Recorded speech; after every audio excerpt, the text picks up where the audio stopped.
I used to wonder if everyone that became rich and wealthy started with business. But then, in my 6 years of selling real estate to the rich and the ultra rich, I discovered that not every wealthy person started with a business. Most of them started with 9 to 5 and transitioned into business. In fact, most of them made their first million while doing 9 to 5. Today, I'm going to teach you 9 things to do if you want to escape the rat race in 2026.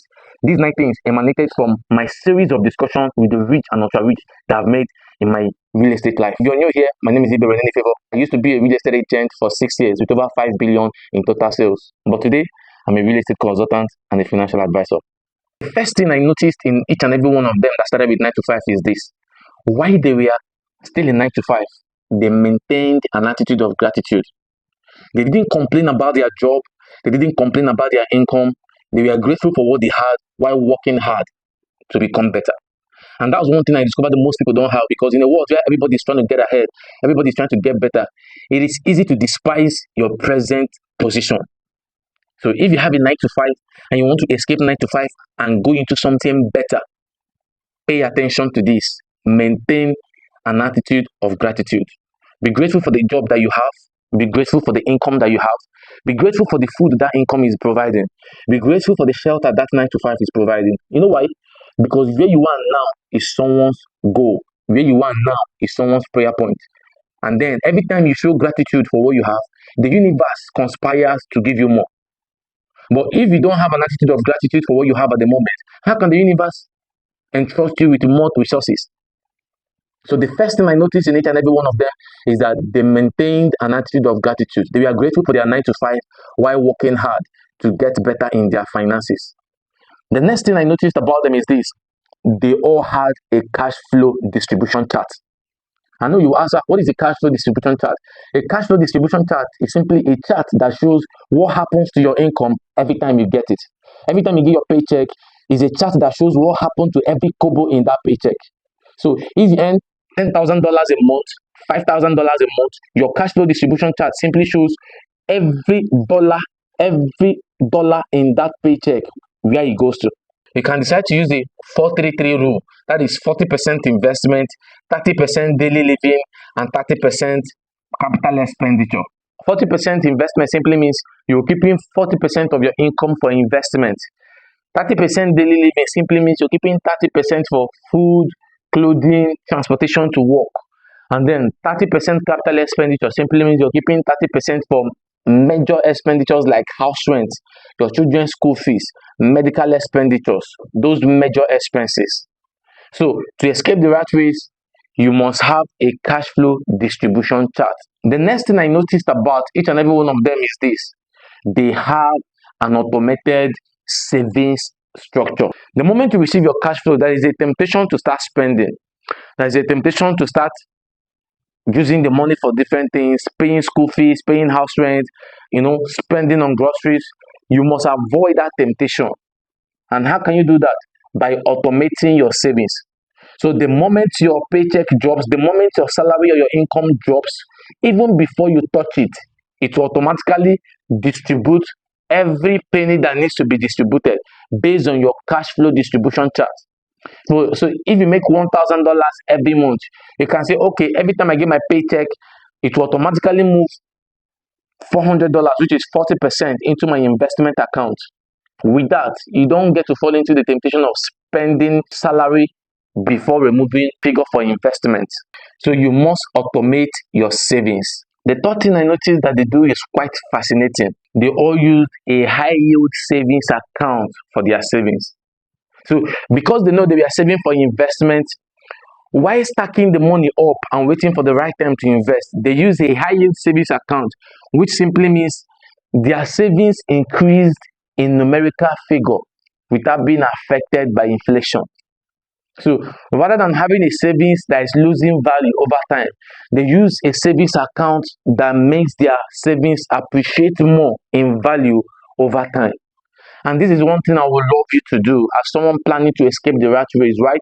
While you're saving money for investment, while you're saving money to start a business, high yield investment account. With that, you get to save money over time without having your money lose value. Now, after automating your account and using a high yield investment account, you must do one thing that I noticed in each and every one of them.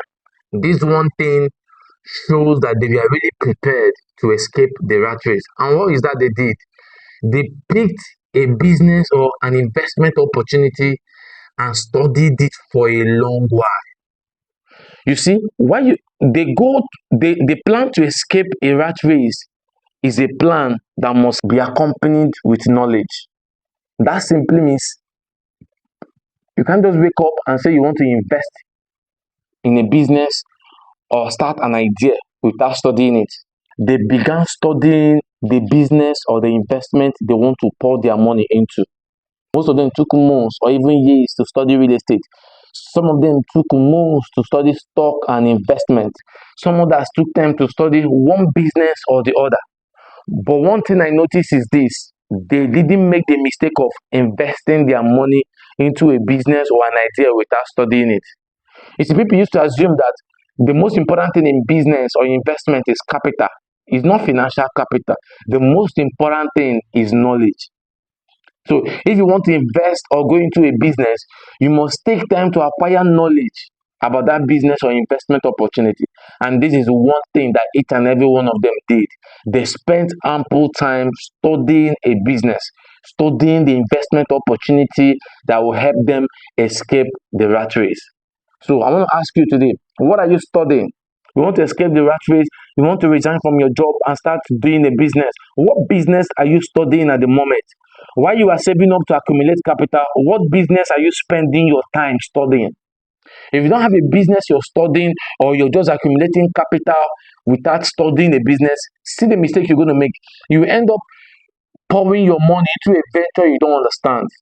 And woe unto you if you go into something you don't understand. You will end up losing your hard-earned capital.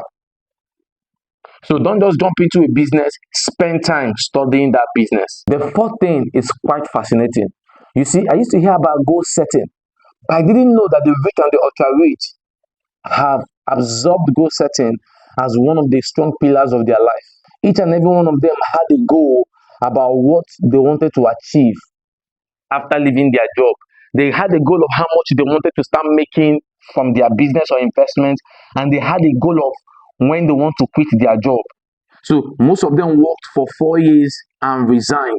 Some of them worked for 6 years, and within that 6 years, they saved up capital, and within that 6 years, they studied a particular business or idea. And after 6 years, they resigned and went into that idea. So you must set a goal. When do you plan to resign from your 9 to 5? When do you plan to quit the rat race? When do you plan to start that business? How much do you want to save before leaving the 9 to 5? How much do you want to start making from the business or idea you want to start after quitting your 9 to 5? You must have precise goal. You must have exact figures. Without goal setting, you're just beating about the bush, right? So goal setting must be in place. Very, very important. The next thing is words of affirmation. Because they were already 9 to 5, which is different from being an entrepreneur, they needed to rewire their mind to prepare their mind for the business world. So most of them drafted words of affirmation that they started repeating to themselves. I remember one of them said to me, said, I need to start telling myself the figure that I wanted to make as a business owner. And she said to me, she said, I wrote an affirmation that I kept telling myself, I make $20,000 a month from my business. She kept on telling herself, reminding herself that she's making $20,000. And the amazing thing is this: she was saying it in present tense, even though she was still in 9 to 5. So she was saying it like she was already earning $20,000. And that's one of the most powerful things about words of affirmation. You must know how to say it and it will work. You must know how to say it and re-engineer your mind and program your mind into accepting it that this is who you are. So sit down, write words of affirmation. You can be earning $1,000 a month from your job or $2,000. You can have an affirmation that says, I'm glad and grateful that I now make $30,000 from my online coaching business. You can say, I'm grateful to God that I now make $20,000 from my car wash business or my car detailing business. You must understand that if you don't program your mind, if you don't reprogram your mind, even when you leave your 9 to 5, you will still be behaving like one that is still in 9 to 5, because the mental configuration of people in business and the mental configuration of people that are into 9 to 5 are not the same. So you must learn to rewire your mind and reprogram your mind for the business world, so that by the time you leave your 9 to 5, you'll be mentally configured for the business world. All right. The next thing I discovered about them is this: they didn't joke with skills. They didn't joke with skills. Each and every one of them had skills that they went on to learn. Some of them learned sales skills. Some of them learned team building skills, leadership skills. Some of them took online courses. Some of them took online courses to master leadership. Because going into business, you have to lead a team. You employ people to work for you. There are so many things they needed to learn. Some of them went into online courses where they learned these skills that will help them when they leave their 9 to 5. So you must learn skills. You must learn skills that will help you succeed in business, right? You have to learn branding, you have to learn marketing, you have to learn sales, you have to learn, public speaking, because you have to meet people for partnership in business. You have to pitch your business to investors. You have to do that, and these are skills you may not necessarily need if you're into 9 to 5. But as a business owner, you will need these skills. So they all went on to acquire these skills before leaving their 9 to 5. So if you plan leaving your 9 to 5, these are non-negotiable skills that you have to acquire. Lastly, they had a strong belief system. They believed they wouldn't fail. You see, why leave your 9 to 5 to start a business when you've already made up your mind that you fail? And I tell you the honest truth, nobody is going to believe in you like you believe in yourself. So if you have not configured your mind to believe in yourself, forget it. There's no need leaving your 9 to 5. If you don't believe you can live your 9 to 5 and succeed in business, if you don't believe you can live your 9 to 5 and give your family a better life, there's no need resigning, because success cannot happen if you don't believe. I keep saying it to people. Until you have it in your mind, you can't have it in your hand. Until you have captured it in your mind, your bank account cannot capture it. So work on your belief system. Believe in yourself. Believe you can live that 9 to 5 and succeed. And with that, you're on your way to success. See you on the next one.